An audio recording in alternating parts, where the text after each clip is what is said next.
গত 10 তারিখ পররাষ্ট্রনীতির সংস্কার নিয়ে আমার করা একটা এপিসোডের পর অনেকে অনুরোধ করেছেন যেন আমি ভারতের সাথে বাংলাদেশের কূটনৈতিক সম্পর্কের ভবিষ্যৎ এবং আমাদের করণীয় নিয়ে ভিডিও করি। আপনারা জানেন আমার গুরু খলিল ভাই, উনিও আমাকে ইমেলে তার যে মতামত জানাইছেন সেইখানেও তিনি বলছিলেন যে ভারতের সাথে কূটনৈতিক সম্পর্ক নিয়ে আমি সেইখানে কথা বলি নাই আগের এপিসোডে।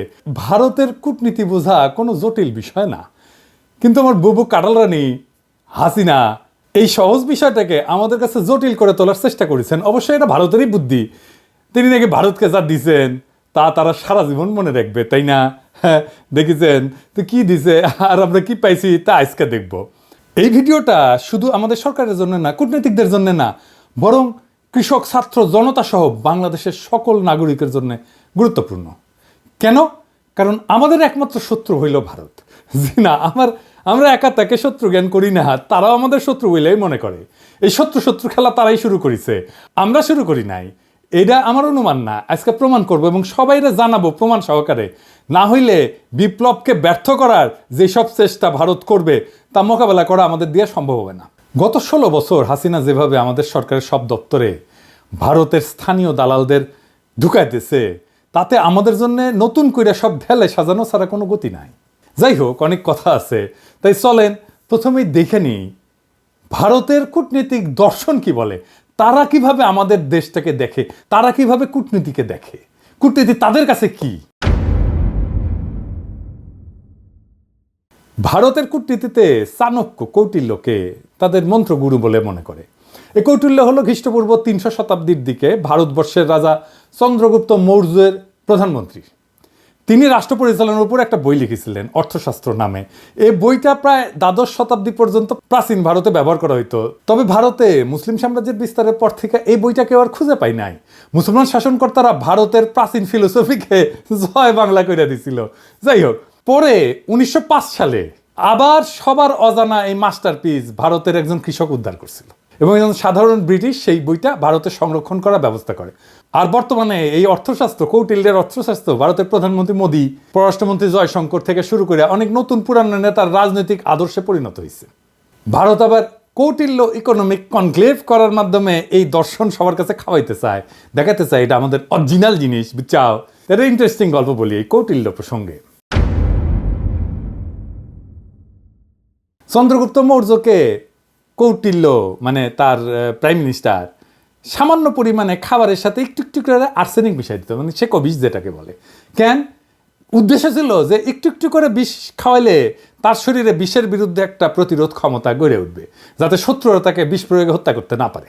এটা কিন্তু খুব সাইন্টিফিক, কারণ আধুনিক চিকিৎসা বিজ্ঞানও মিথ্রিডাটিজম বলে একটা শব্দ আছে। এর মাধ্যমে অল্প অল্প মাত্রা বিষ গ্রহণ কইরা বিষের প্রতি প্রতিরোধ ক্ষমতা গড়ে তোলা সম্ভব। ঠিক যেভাবে অ্যান্টিবায়োটিক রেজিস্ট্যান্স হয় না ব্যাকটেরিয়ার, জীবাণুর, ওই রকম আর কি উঙ্কা। তো কথিত আছে যে একবার চন্দ্রগুপ্ত মৌর্যের রানী দুর্ঘটনাক্রমে ওই খাবারটা একটু খেয়ে ফেলে, আর্সেনিকযুক্ত খাবার। রানী তখন সন্তান সম্ভবা ছিলেন, তো বিষের প্রভাব থেকে তার অনাগত সন্তানদের বাঁচানোর জন্য রানীর পেট চিরা কৌটিল্য শিশুকে বাইর করছিল। এটাই হইতেছে ইতিহাসের প্রথম সিজারিয়ান সেকশন, বুঝাও। এই ছেলের নাম হইতেছে বিন্দুসার। বিম্বিসার না আবার কলে বিন্দুসার। বিন্দুসারের ছেলে হইতেছে সম্রাট অশোক।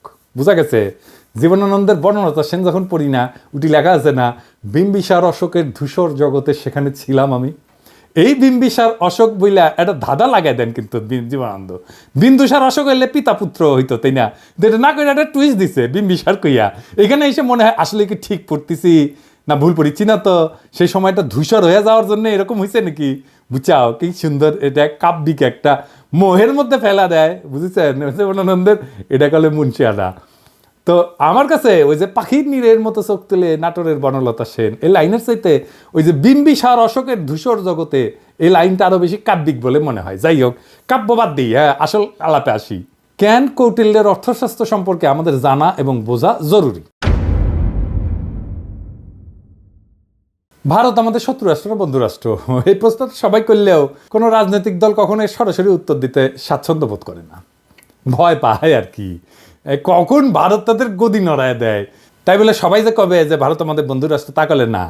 এটাই আমাদের সমাজে ইনশাল্লাহ বলার মতোই সত্য। হাসিনা বাবুর আমলে তো ভারতকে বন্ধু বলাটা একটা ফ্যাশন ছিল। বাংলাদেশের কোনো জাতীয় অর্জনে ওই ভারতের প্রধানমন্ত্রী রাষ্ট্রপতি থেকে শুরু করে মন্ত্রী মুখ্যমন্ত্রী আগমন খুব কমন ছিল না, সাধারণ ঘটনা ছিল না। কিন্তু হঠাৎ কি হইলো যে ময়ূক পাগলা হইয়া গেল। এই যে দেখেছেন এডিটর সাহেব, এটা দেখান না, ওই তিরিং বিরিং করে লাফায় না, দেখান না। হুক করলে তারেক হেভি ঠাপাইছে, ওই যে গণ অধিকারের তারেক, বুঝাও। আর তারেকের ভিডিওটা দেখা, তারেক কি কইছিল যে জামাতকে আপনার পাশাত কামড় দিছে, দেখান না ওইটা। আরে বাবর কে? বাবর কে? কে? বাবর ভারতের বাপ। হ্যাঁ, বাবর ভারতের বাপ। বাবর আর ভারতের বাপ। আর আচ্ছা ঠিক আছে, আপনার ঠিক আছে। সমস্যা কি বলেন তো? আমার আমার আমার আমার সমস্যা হচ্ছে জামাতি এবং জেহাদিরা। বন্ধ করতে পারবেন? কেন জামাতিরা আপনার পাশে কামড় দিয়েছে বলেন? বিজেপির নেতারা উল্টা পাল্টা বলা শুরু করলো। এই দেখেন, ভিডিও দেখেন। বাংলাদেশের সঙ্গে যুদ্ধ ভারতের কাছে তো কয়েকদিনের ব্যাপার নয়, কয়েক মিনিটেই ফয়সলা হয়ে যাবে। তা আমরা বড় ভাই হিসেবে চিমটি কাটছে, আঁচড় কাটছে, সহ্য করছি, তো বেড়া আমরা দেবই। বাংলাদেশের সীমান্তে কাঁটাতারের বেড়া বসানোর দরকার হইল, দেখেছেন? আরো কত কি। আসলে বাংলাদেশের সাথে ভারতের কোনো বন্ধুত্ব সম্পর্ক নাই, কখনো ছিল না। তবে ভালো সম্পর্ক আছে তার সেবাদাসী হাসিনা, তার দল আওয়ামী লীগের সাথে। আমাদের পররাষ্ট্র মন্ত্রণালয়ে যারা ভারতে কাজ করেছেন তারা সবাই জানেন যে ভারত আমাদের কতটা নিচু চোখে দেখে। যারা ঘুরতে গেছেন, চিকিৎসা নিতে গেছেন, তারা জানেন যে মুম্বাইতে তো বাংলাদেশের পাসপোর্টধারীদের তারা হোটেলে বুকিং পর্যন্ত দেয় না, দেখেছেন? হাসিনার আমলেও ভারত শুধু আমাদের থেকে সুবিধাই নিছে, কিচ্ছু দেয় নাই। ট্রানজিট নিছে, চট্টগ্রাম পোর্ট দিয়া মালামাল পরিবহনের অনুমতি নিছে, বাংলাদেশকে ভারতের মনোপলিতে পরিণত করেছে, আমাদের সরকারি প্রতিষ্ঠানগুলোকে শেষ করে দিছে। বিনিময়ে আমরা কি ওই মুজিবের আমলে স্বাক্ষর করা ফারাক্কার ন্যায্য পানির হিস্সা পাইছি? পাই নাই। আমরা কি হাসিনার আমলে তিস্তা চুক্তি দিয়া পানির ন্যায্য হিস্সা পাইছি? পাই নাই। তার কারণ কি? কারণটা হইতেছে কৌটিল্যের একটা থিওরি আছে, mandala theory. Mandala Nelson Mandela না, মান্ডালা মন্ডো থিওরি আর কি। তার মানে কোন রাজার পাশের রাজ্য তার বন্ধু না, পাশের রাজ্য হইল তার বন্ধু, বুঝছাও? চলেন একবার ম্যাপ দেখে আসি। ভারতের আশেপাশে যত রাষ্ট্র আছে তার মধ্যে একমাত্র বাংলাদেশের সাথে তার কথিত বন্ধুত্ব ছিল, মানে একমাত্র সেবাদেশী হাসিনার মাধ্যমে সে বন্ধুত্ব ছিল। কিন্তু পাকিস্তান, নেপাল, ভুটান, শ্রীলঙ্কা, মালদ্বীপ, এমনকি মিয়ানমারের সাথে ভারতের অত ভালো সম্পর্ক না, তাই না? বন্ধুত্ব নাই। বাংলাদেশে ভারত প্রভু তার সেবাদাসী হাসিনাকে একটা চুষনি দিয়ে বুঝ দিছে, ওই যে তো বন্ধু। এটাও আসলে একটা কৌটিল্য মতে ভারতের পররাষ্ট্রনীতির একটা অংশ কলে। এটা আমরা দেখমুনি, হাসিনা ফাসিনা কিছু না। এটা বোঝার জন্য চলেন দেখি কৌটিল্যের পররাষ্ট্রনীতিতে কি লেখা আছে। কৌটিল্যের পররাষ্ট্রনীতিকে বলে 6-fold পলিসি, মানে 6 স্তরের পলিসি। এটা একটা সংস্কৃত খটোমটো বাংলা আছে, ষটগুণ্য সিদ্ধান্ত। যাই হোক, আমি ইংলিশটাই কব, কারণ ইংলিশে কইলে তো ঠিকই কইছি, তাই না? তো যাই হোক, এই 6-fold পলিসি অনুযায়ী পররাষ্ট্রনীতি 6 ভাবে পরিচালনা করা যায়, 6 ভাবে, বুঝছাও? কি কি? শান্তি, যুদ্ধ, নিরপেক্ষতা, আগ্রাসন, জোট এবং দ্বৈত নীতি। হ্যাঁ, বুঝছাও? 6টা। তো প্রথম আলাপ হইতেছে শান্তি নিয়ে, মানে কৌটিল্যের শান্তিনীতি কি কূটনীতিতে। কৌটিল্য কয় যে একজন রাজা তখনই শান্তি স্থাপন করবে যখন সে দেখবে যে শত্রু রাজা তার ক্ষতি করার সামর্থ্য রাখে। তার মানে হইলো দৌড়ের উপরে রাখতে পারলে ভারত শান্তির কথা বলবে, বুঝছাও? 2001 সালে রৌমারিতে সীমান্তে আমাদের তৎকালীন বিডিআরের মাইরের কথা মনে আছে না? এডিটর সাহেব মাইর হবে, মাইরের সাউন্ড হবে। কেমনে তাদের বিএসএফকে আমাদের বিডিআর জওয়ানেরা দৌড়ের উপরে রাখিছিল, মনে আছে না? হ্যাঁ, তো তখন ভারতের অনেক সৈন্য মারা গেলেও ভারত কিন্তু আমাদের সাথে শান্তি স্থাপন করেছিল, কারণ তারা বুঝেছিল যে বাংলাদেশ তাদের দৌড়ের উপরে দাবরানির উপরে রাখতে পারে। তাইলে ইন্ডিয়ার সাথে শান্তি স্থাপনের একমাত্র পথ হইতেছে, একমাত্র রাস্তা হইতেছে ওরা দাবরানির উপরে রাখা। আর একটা উদাহরণ দিই, 1962 সালে ইন্দোচীন যুদ্ধে চীনা সেনারা ভারতের সেনাদের নাকানো জমিতে খাইছিল, একটা অংশ দখল করে নিয়েছিল। ভারত তখন দ্রুত নাকে খত দিয়া চীনের সাথে শান্তি স্থাপন করেছিল, কারণ ভারত জানতো যে চীনকে আক্রমণ করলে তাদের খবর আছে, বুঝেছাও? তার মানে ওরা যত দাবরানির উপরে রাখবেন ও শান্তি শান্তি করে আপনার কাছে আসবে। 1 নাম্বার সূত্র কয়া দিলাম। তাই আমাদের সেনাবাহিনীর সাহস নিয়ে লড়াই করার কিছু ডেমো ভারতকে দিয়ে দিতে হবে। আমরা অলরেডি একটা ডেমো দিছি যখন নতুন করে বর্ডারে কাঁটাতার লাগাইতে গেছিল না, কিন্তু এটা তেমন কোনো ডেমো হয় নাই। এটা আরেকটু ভালো করা লাগবে আর কি। আবার ফাইজলামি করলে না, রৌমারির কথা মনে করাই দিতে হবে, কলে মাথায় ঢুকাই দিতে হবে যে ভারতকে দৌড়ের উপরে রাখলে তারা শান্তির কথা বলবে। ওর তত্ত্ব দিয়াই ওরে মাইর দিতে হবে। ও কেমনে কূটনীতি চালায়, ওর কূটনীতির মাইন্ডে কি কাজ করে সেটা বুঝা ওর মতো যদি কাজ করেন তাইলে কেস ফতে। এবার আসেন যুদ্ধনীতি। কৌটিল্যের যুদ্ধনীতি কি?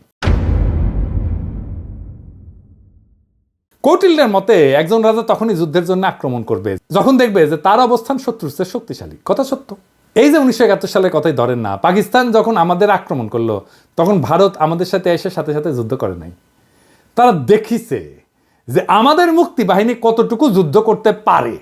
যখন মুক্তি বাহিনী আমাদের পাইরা ফেলাইছে না পাকিস্তানি বাহিনীদের, যখন দেখেছে যে মূল কাম সাইরা ফেলাইছে, তখন 3রা ডিসেম্বর 71 সালের মুক্তিযুদ্ধের শেষের মাত্র 13 দিন আগে যৌথ কমান্ড গঠন করিয়া মুক্তিযোদ্ধাদের ক্রেডিট নিয়ে বাংলাদেশকে স্বাধীন করিয়া দেওয়ার ক্রেডিট নিয়ে নিছে। বুঝছাও? এটা হইল ভারতের চামবাজ যুদ্ধনীতি। এরা তখনই যুদ্ধ করবে যখন তারা বুঝে যে তাদের জেতার সম্ভাবনা 100%। অনেকেই জানেন যে শেখ মুজিবের বান্ধবী যে ইন্দিরা গান্ধী, সেই সময়ের ভারতের সেনাপ্রধান জেনারেল মানেকশকে জুন মাসে কইছিলেন যে এই যুদ্ধ শুরু করতে, কিন্তু রাজি হন নাই।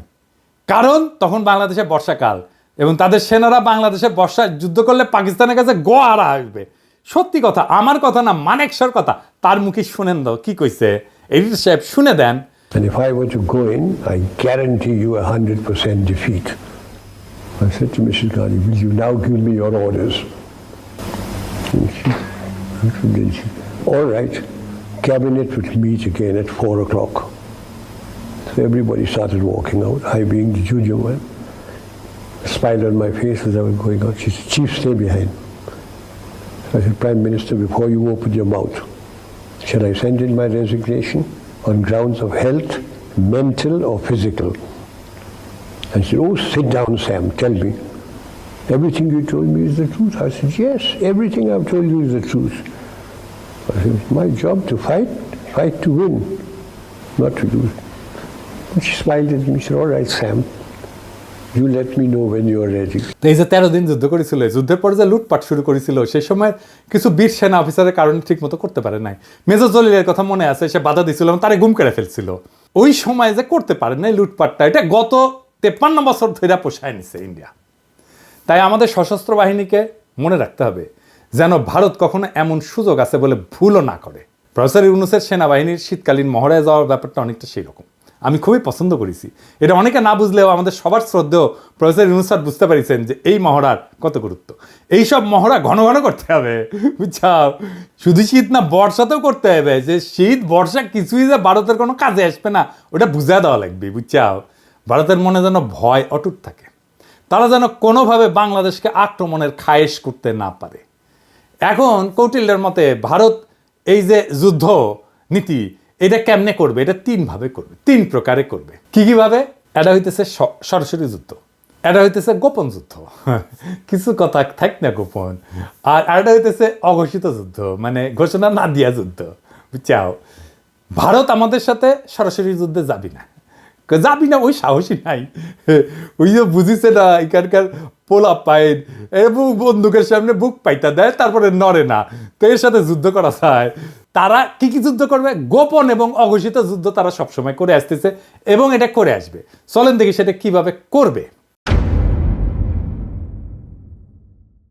গোপন যুদ্ধ হইলে সেটা সেই পন্থা যেটা দ্বারা ভারত আমাদের একদিকে আক্রমণের আশঙ্কা তৈরি করবে আর আমাদের সেনাদের সেই দিকে ব্যস্ত রাখবে, কিন্তু ভারত আমাদের আক্রমণ বা ক্ষতি করবে অন্য দিক থেকে, বুঝছাও? মাথায় ঢুকে নাই, তাই না? ধরেন আমাদের দক্ষিণে তো আরাকান রাজ্য, একটা নতুন রাখাইন দেশ হওয়ার সম্ভাবনা আছে, তাই না? ভারত রাখাইন দেশকে দিয়া বাংলাদেশের নাপ নদী সংলগ্ন বর্ডারে উত্তেজনা তৈরি করবে। আর আমরা যখন ওই দিকে সামলাইতে ব্যস্ত হয়ে যাব, তখন উত্তরবঙ্গ বা অন্য কোনো বর্ডার দিয়া সে আক্রমণ করার চেষ্টা করবে। এটা বুঝতে ভারতের ওই হকার সাংবাদিক ময়ূক রঞ্জনের একটা ভিডিও দেখি, চলেন। সে কইতেছে যে বাংলাদেশের চিকেন নেক নিয়ে নিলে ভারত ফেনী দখল করিয়া চট্টগ্রামকে আলাদা করে দিবে। শুনেন। এটিকে বলা হয় বাংলাদেশের চিকেন স্নেক। বাংলাদেশের এই চিকেন স্নেক অবরুদ্ধ করতে ভারতের সময় লাগবে 5 মিনিট। বাংলাদেশের চিকেন স্নেক এটা যদি কাট অফ করে দেওয়া হয়, তাহলে গোটা বাংলাদেশের ভূখণ্ডের সাথে চট্টগ্রামের কোনো সম্পর্ক থাকবে না। এই ফেনীটা যদি কোনোভাবে কাট অফ হয়ে যায় বা দখল হয়ে যায় বা অবরুদ্ধ হয়ে যায়, গোটা বাংলাদেশের এত বড়, এত জেলা সহ যে বাংলাদেশ, সেই বাংলাদেশ থেকে কাট অফ হয়ে যাবে চট্টগ্রাম। এবার এটা মৌলবাদীদের কি করে লোকে বোঝাবে? অর্থাৎ ভারত আমাদের চট্টগ্রামের ভয় দেখাইতেছে যেন আমরা এদিক নিয়ে ব্যস্ত হইয়া যাই আর ভারত আমাদের অন্যদিকে মেরা দেয়, বুঝাও। কিন্তু সেই প্ল্যান তো আজকে ফাঁস করে দিলাম, তাই না? এবার চলেন অঘোষিত যুদ্ধ কেমনে ভারত করবে। এটা আসলে ভারতের সবচেয়ে পছন্দের যুদ্ধ, বুঝছাও। এই যুদ্ধে তারা তাদের সরকারি এজেন্ট, ধর্মীয় এজেন্টদের ব্যবহার করবে। তারা এই কাজ শুরুই করে দিছে। সরকারি চাকরিতে ভারতের দালালদের দিয়া অস্থিরতা তৈরি করেছে, ক্যাডারে ক্যাডারে দ্বন্দ্ব করেছে। এইটা প্রফেসর ইউনূসের সরকারকে কাজ করতে না দেওয়ার একটা কুবুদ্ধি। তাই আমি আগেও বলছি, এখনো বলি, ক্যাডারে ক্যাডারে দ্বন্দ্বের সমাধান করা জরুরি। এই ক্ষেত্রে কোনো কথা শোনা যাবে না, কঠোর হইতে হবে। যারা এই দ্বন্দ্ব ধৈর্য রাখতে চায় ওরা ভারতের দালাল।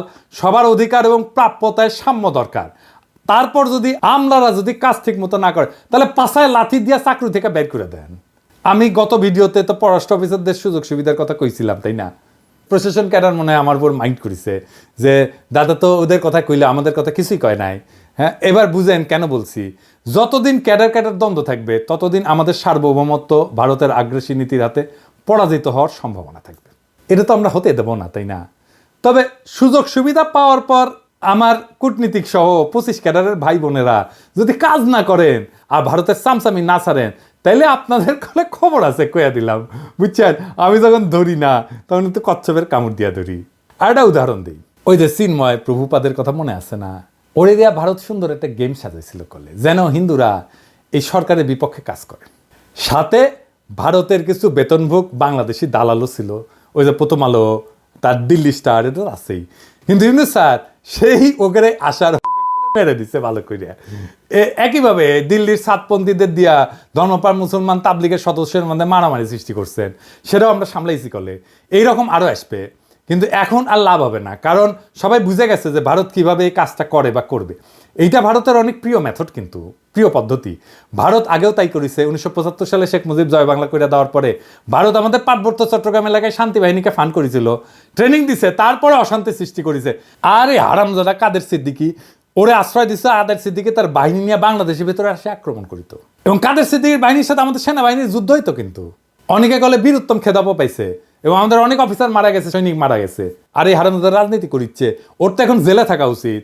আবার দেখেন, ওই যে শেখ মুজিব জয় বাংলা হওয়ার পরে যে শান্তি বাহিনীকে ফান্ড করেছিল না ইন্ডিয়া, আবার যখন কাঁঠাল রানী 1996-তে ক্ষমতা এসেছে তখন ইন্ডিয়া আবার ওই সমস্যার সমাধান করে দিছে 1997 সালে, যেন আওয়ামী লীগ বাহবা পায় আর বাংলাদেশ তাদের হুকুমের দাসী হাসিনা দ্বারা পরিচালিত হয়।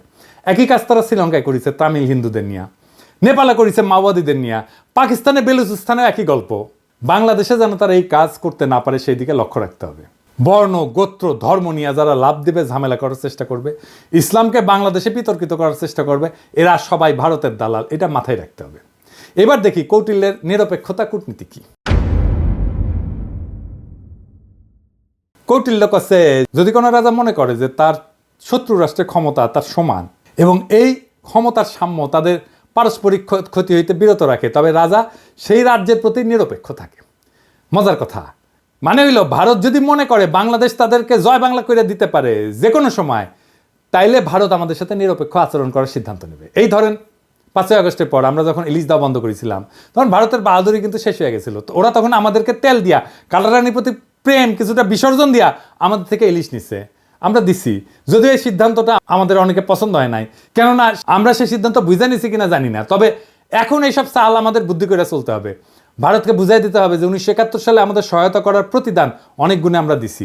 এখন আমরা আমাদের ন্যায্য পাওনা আদায় না করে আপনাদের কিছু দিব না। আর একটা উদাহরণ দিই, 2008 সালে যখন মুম্বাইতে আক্রমণ হয় না, ওই যে তার দায় কলে ভারত পাকিস্তানকে দিছিল, অনেক হম্বিতম্বি করেছিল, কিন্তু তারা পাকিস্তানে কোনো সামরিক আক্রমণ চালায় নাই। এর কারণ হইল পাকিস্তান একটা নিউক্লিয়ার শক্তি, ওরে আক্রমণ করলে ভারত জয় বাংলা হয়ে যাবে, এটা ভারত বুঝে, তাই তারা হাক ডাক দিয়া চুপ ছিল। বুঝা গেছে ব্যাপারটা? শক্তিতে সমান সমান টক্কর দিতে হবে, টক্কর দেওয়ার ক্ষমতা, আমার টক্কর দেওয়ার ক্ষমতা আছে, এইটা বুঝাই দিতে হবে। এবার আসেন কৌটিল্যের আগ্রাসন নীতি। কৌটিল্যের দর্শন মোতাবেক একজন রাজা যখন নিজের শক্তি বৃদ্ধি করে তখন সে শত্রু রাজ্যকে আক্রমণের প্রস্তুতি নেয়। এটা কিন্তু ভারত খুবই মানে হইল যে এটা ভারতের পছন্দের একটা মেথড, এইভাবে সে মাপে অন্যরে। এই যে ধরেন রৌমারির কথা, 2001 সালে রৌমারিতে ভারতের সেনারা আমাদের জয় বাংলা হওয়ার পরে ভারত কিন্তু চুপ ছিল, কারণ আগেই বলছি এরপর আমাদের বুবু যখন 2008-এ 111-এর নকশা ক্ষমতা আসে, তার কয়েকদিনের মাথায় ভারতের প্রতিশোধ নেয় বিডিআরে হত্যাকাণ্ড কইরা, 57 জন সেনা অফিসারকে হত্যা কইরা। শুধু তাই না, বিডিআরের গৌরবময় ইতিহাস যেন বাংলাদেশে না থাকে, তাই তারা কাঁঠাল রানীকে দিয়ে নাম পরিবর্তন কইরা বিজিবি বানায়, পোশাক বদলায়। দেখেন হাসিনার দাসত্ব। আমরা যেহেতু এটা এখন বুঝে গেছি, আমরা আবার বিডিআরকে তার আসল নামে ফেরত নিয়ে যাব। বিডিআর নামে পরিচিত হবে, তাদের আধুনিক অস্ত্র দেব, ফেরায় দেব তাদের গৌরবের ইউনিফর্ম। এই নাম শুনলে আর ইউনিফর্ম দেখলে ভারতের 2001 সালের কথা মনে থাকবে, আর পাতলা পায়খানা হয়ে যাবে। এইটা আমাদের প্রথম কৌশল। দেখেন ভারতের সেনাপ্রধানের বক্তব্য। I'm in touch with the chief of Bangladesh during the time of when this changeover took place. I was in constant touch with him, and even thereafter, in November 24, we had a video conference also. As far as the military cooperation is concerned, is again going up in the same way. Our officers have moved there for the NDC also. There is no let up on that side. The only thing is, as far as the joint exercise which is carried out, because of the situation as of now, that we have postponed for some time, and as and when the situation improves, that exercise will also go on. When we talk about the relationship we should talk about when there is an elected government. So as of now, the relationship is with the military is well and perfect. 5 আগস্টের পর 5 মাস হয়ে গেল, ভারত তার কোনো মন্ত্রী বা সংস্থা প্রধান কখনো এই ধরনের কথা বলে নাই। আমি আমার আগের ভিডিওতে বলছিলাম যে ভারতের প্ল্যান মোতাবেক সব চলতেছে, এবং এই প্ল্যান মোতাবেক চালাইতেছে ভারতের আরেক সেবাদাস ওয়াকার। আমার কথা অনেকেই বিশ্বাস করেন নাই, অনেকেই আমাকে কইছেন ওয়াকার একটা বিপ্লবের শক্তি। এখন দেখেছেন তো, এখন দেখেন ভারতের সেনা প্রধান বলে তার সাথে নাকি অন্তর্বর্তীকালীন সরকার গঠনের পুরা সময় জেনারেল ওয়াকারের সাথে যোগাযোগ ছিল। অর্থাৎ ওয়াকার সাহেব যখন রাজনৈতিক নেতাদের নিয়ে অন্তর্বর্তীকালীন সরকার গঠনের চেষ্টা করতেছিলেন, তখন তিনি নিয়মিত ভারতের সেনা প্রধানের সাথে যোগাযোগ রাখতেছিলেন, রাষ্ট্রদ্রোহী কাজ করছেন তিনি। ওয়াকার সাহেব হয় আপনি বিপ্লবের স্পিরিট ধরতে পারেন নাই এবং হাসিনার আমলের অভ্যাস 2 দিনে ছাড়তে পারেন নাই, অথবা আপনাকে ভারতের সেনাপ্রধান ফাঁসাইয়া দিছে যাতে বাংলাদেশের সেনাবাহিনীর সর্বোচ্চ নেতৃত্ব বিপ্লবের বিপক্ষে কাজ করতেছে, এইটা জনমনে ছড়ায় দেওয়া যায়।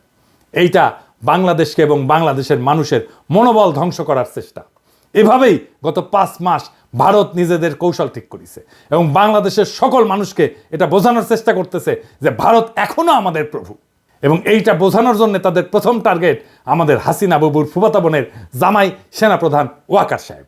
আমি অবাক হই যে সমস্ত সেনা সদর বা আন্তঃবাহিনী জনসংযোগ পরিদপ্তর এই নিয়ে কোনো কথা বলেন নাই, আর ভারতের দালাল বাঙ্গুয়েলিটারা বৈশাখী নিজেদের দেখতেছে আর নিজেদের হারানো প্রভাব পুনরুদ্ধারের স্বপ্ন দেখতেছে। প্রথম আলো গং এখন এইগুলা নিয়ে পুরা গল্প বানাবে ফায়াজ করিমের মতো। এইসব বাংলাদেশ বিরোধী ভারতীয় এজেন্টদের যেখানে দেখবেন সেখানেই এদেরকে জয় বাংলা কইরা দিতে হবে। এখন দেখেছেন তো জেনারেলদের বাসায় হাসিনার লোক, আওয়ামী লীগের লোকেরা লুকে আছে, দেখেছেন? ফ্ল্যাট মালিক কে? ফ্ল্যাট মালিক হচ্ছে মাহবুব সামদ চৌধুরী, মেজর জেনারেল। জি। উনি এখন বর্তমানে কোথায় আছে? উনি এসএসএফ আছে। এসএসএফ আছে, ডিজি। জি।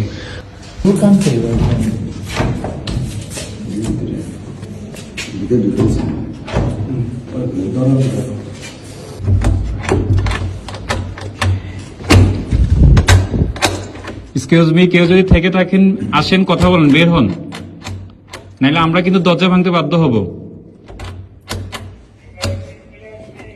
আপনারা যদি ভিতরে কেউ থেকে থাকেন একটু কাইন্ডলি একটু কোঅপারেট করে বের হন, নাইলে আমরা কিন্তু দরজা ভাঙতে ইয়া করব।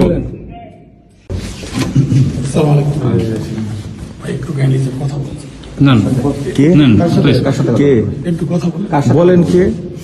ভাই আমি তো স্যার আসলে সামনে আসেন, সামনে আসেন, সমস্যা নাই। বলেন। মহিলা বন্ধ করে আপনি একটু আসেন।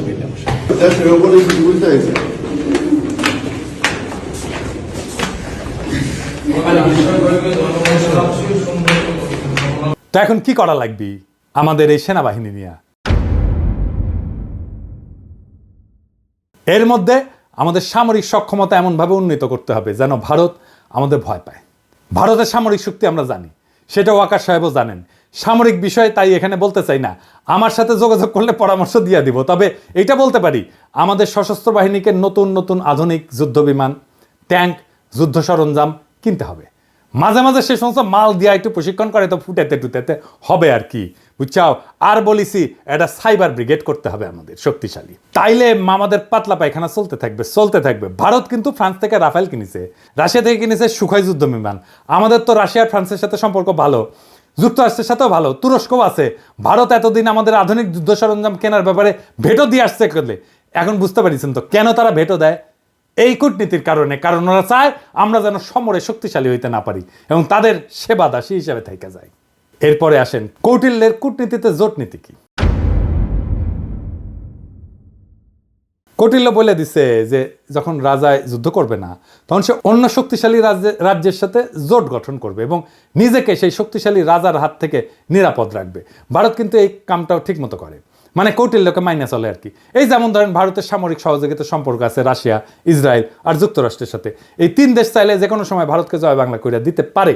আবার লক্ষ্য করলে দেখবেন যে এই 3 দেশের সাথে যাদের শত্রুতা, ভারত কিন্তু তাদেরকে শত্রু মনে করে। এই 3 দেশের কমন শত্রু হইল মুসলিম দেশগুলা। ভারত এদের সাথে সন্ধি করার মানে হইল ভারত এদের সাথে মিলা মুসলিম বিরোধী শক্তি গঠন করতে চায়। ভারত এইসব দেশ থেকে সমরাস্ত্র কেনে, এদের সাথে মিলিটারি তথ্য আদান প্রদান করে।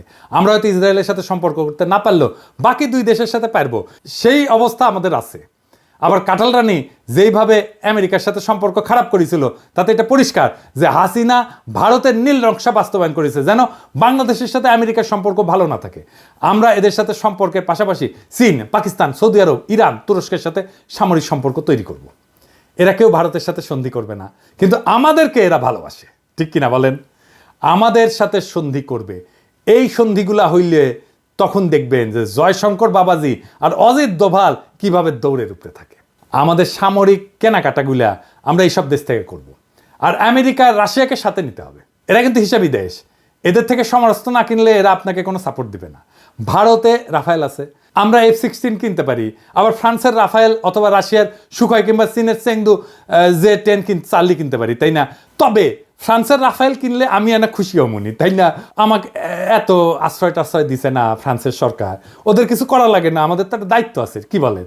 তো রাফায়েল কিনলে পিনাকি দাদা খুশি হয়ে যাবে নি, বুঝছাও? তো শুনেন, কেনা লাগবি না এখনই, খালি কেনার আলাপ শুরু করে দেন, দেখবেন ভারতের সীমান্তে কাঁটাতার বসানো থেমে যাবে। আমি গ্যারান্টি দিচ্ছি, লিখে দিচ্ছি, না হইলে আমার এসে কইেন। আলাপ শুরু করেন, খালি দেখেন তাদের রাষ্ট্রদূতের দৌড়াদৌড়ি শুরু করে দেবে ওই দেশে। তখন ওরাও ভারতকে তাদের ব্যবসার মধ্যে না আসার পরামর্শ দিয়ে বসায় দিবে।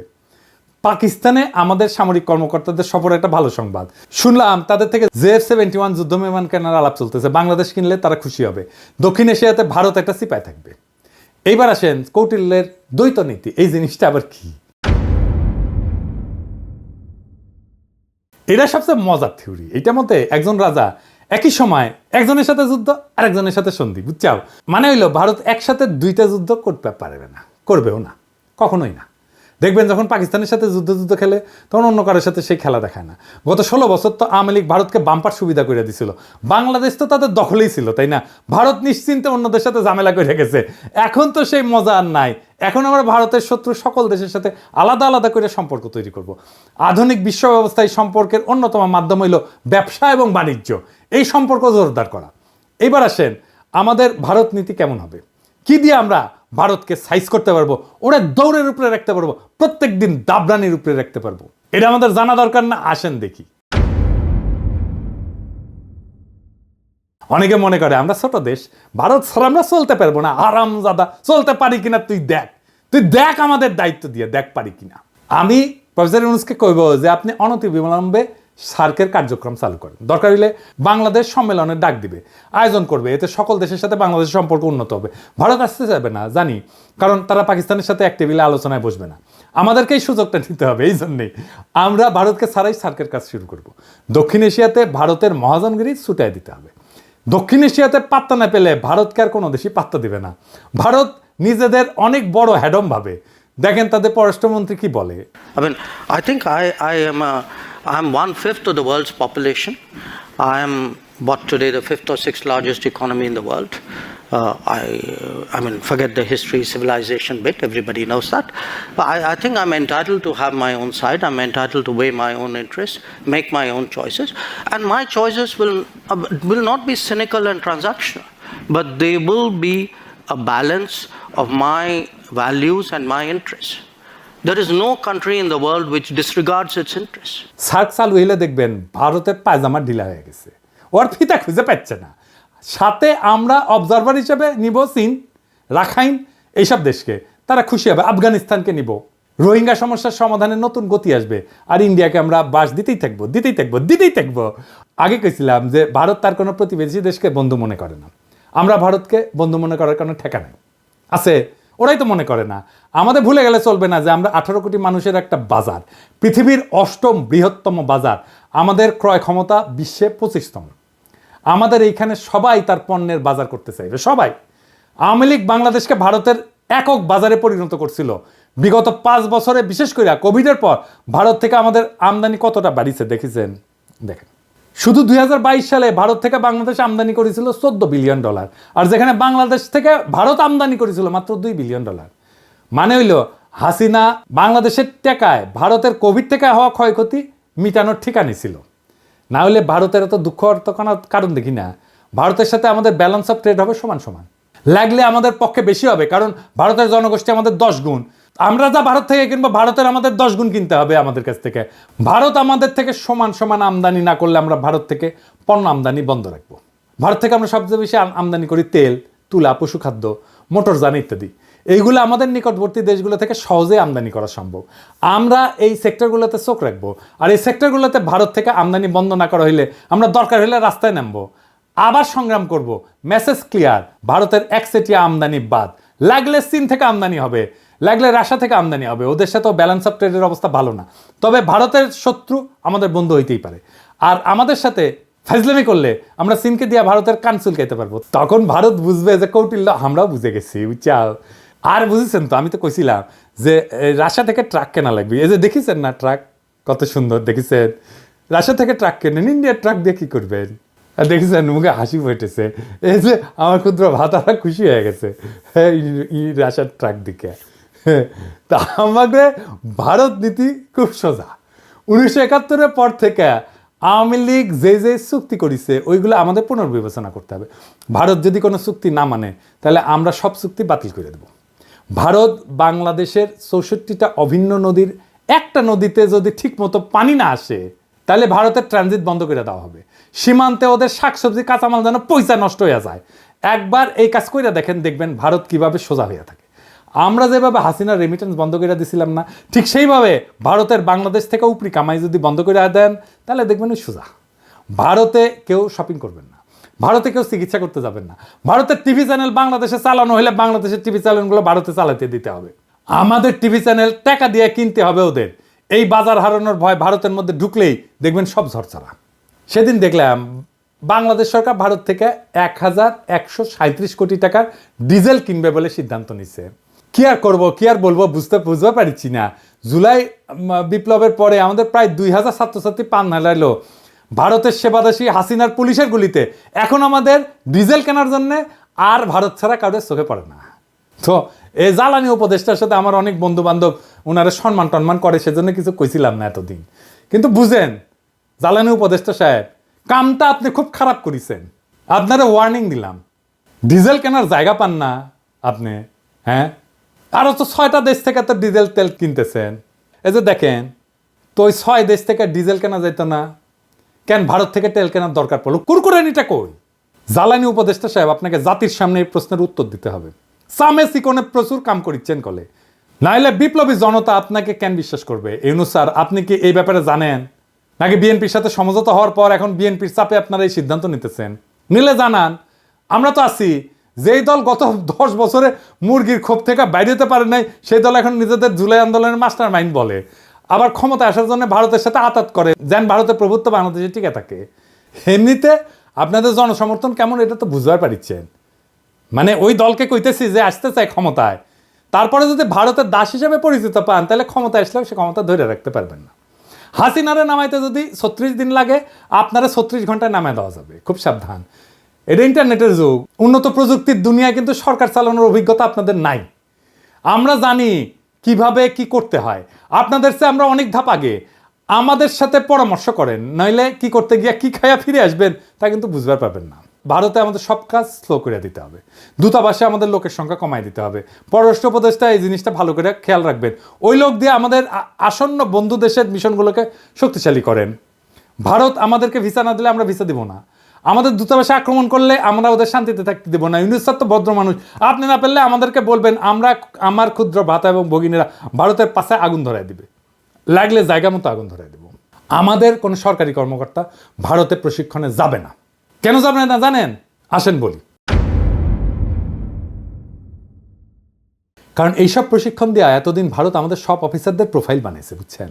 তাদের কার কি পছন্দ অপছন্দ, কারে পয়সা দিলে হবে, কারে মেয়ে ধরাই দিতে হবে, তা সব জানে এবং এই কাজ করেছেও। কিন্তু এই যে সানিউল কাদের দেখেছেন না, ধরা খেয়েছিল, তারা ইউএনএদেরকে ডিসিদেরকে নিয়ে গেছে দেরাদুনে, কূটনীতিকদেরকে পড়াইছে দিল্লিতে। তাই আমাদের সরকারি অফিসারদের বিশেষ করে যারা ভারতে প্রশিক্ষণ নিছে তাদের শুদ্ধি পরীক্ষা নিতে হবে, এবং এরা সব কয়টা বিক্রি হয়ে গেছে।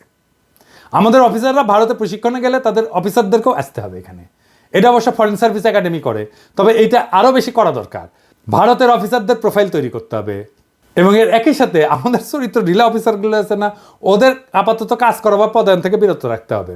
নইলে তারপর 2 পেগ মেরে আবার হোয়াটসঅ্যাপে ফ্যান খুলে দিবে, ভারত সেই সমস্ত ছবি জোগাড় করে তাদের বিয়ে গুপ্তচরগিরি করাইবে, বুঝছো? এটা ওদের একটা পলিসি করে।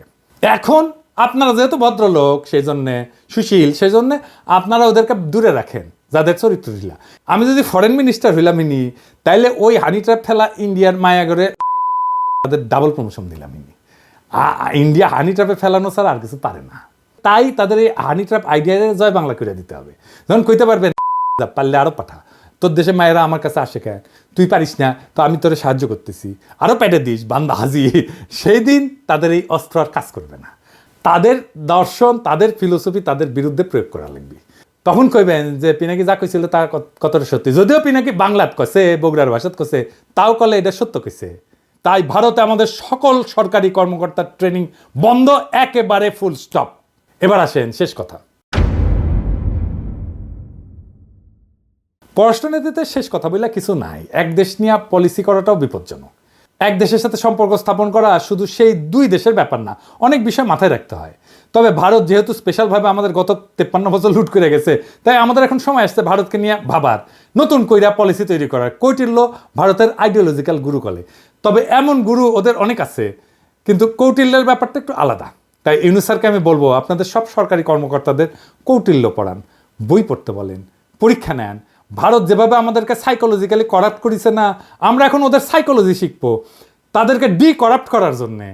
আজকেই আর ফল আসবে না, কারণ সরকারে তাদের অনেক গোপন সেবাদাসী আছে। তবে এইভাবে আগাইলে আশা করা যায় আমরা 5-10 বছরের মধ্যে আমাদের হারানো মেরুদণ্ড আবার ফিরে পাবো। আর আওয়ামী লীগ হইল ভারতের দাস, দেশের শত্রু। এটা আজ আবার প্রমাণ করলাম, এটা দর্শন দিয়া করলাম। এইবার অনেকে তো বলে যে পিনাকি নাক বুঝেই বলে, তাদের জন্য সমালোচনার আহ্বান রইল। ভারতের পররাষ্ট্রনীতি আমি যেভাবে খুইলা দেখাই দিলাম, এটার বাইরে কোনো কথা আছে কিনা, ভারত নিয়ে যে দালালি করবে তাদের কলে খবর আছে। আপনারা সরকারি পদ্ধতি সামলান, আর আমি তাদের স্থায়ী সেবাদাসী প্রথম আলো আর ডেইলি স্টার দেখতেছি। এরাই মিডিয়াতে উল্টাপাল্টা লিখবে, মানুষকে ভারতের মুখাপেক্ষী করতে সব চেষ্টা করবে। আগাম কইয়া দিলাম আপনাদের প্ল্যান, চেষ্টা করে দেখেন, ফাল দিলে কলে খপ করে ধরবো, ধরে ফেলামো। জিয়াফতে এখন লোক হচ্ছে ক্যাঙ্কা, দেখেছেন? আজকে আয়োজিত হতে যাচ্ছে সামাজিক জিয়াফত। এই জিয়াফতের উদ্দেশ্য হলো শহীদ পরিবার, আহত সহযোদ্ধা এবং ছাত্র জনতাকে সম্মান জানানো। এই জিয়াফতে 5000-এর অধিক মানুষকে গরু জবাই করে খাওয়ানোর ব্যবস্থা করা হয়েছে। আমরা যদি চারপাশটা একটু দেখাই, আপনারা এই পাশটাই দেখেন কি পরিমাণ মানুষ এখানে স্বেচ্ছায় এসে উপস্থিত হয়েছে। তাদের উপস্থিতি প্রমাণ করে শহীদদের প্রতি সাধারণ মানুষের এবং আহতদের প্রতি সাধারণ মানুষের ভালোবাসা এবং আবেগ কতটা বেশি। বাড়ির সামনে কলে গরু ফেলামো আর জবদমু, গরু ফেলামো আর জবদমু, কাইন্দা কলে কুল পাবেন না, তখন আবার কয়েন না সাবধান করি নাই। ইনকিলাব জিন্দাবাদ।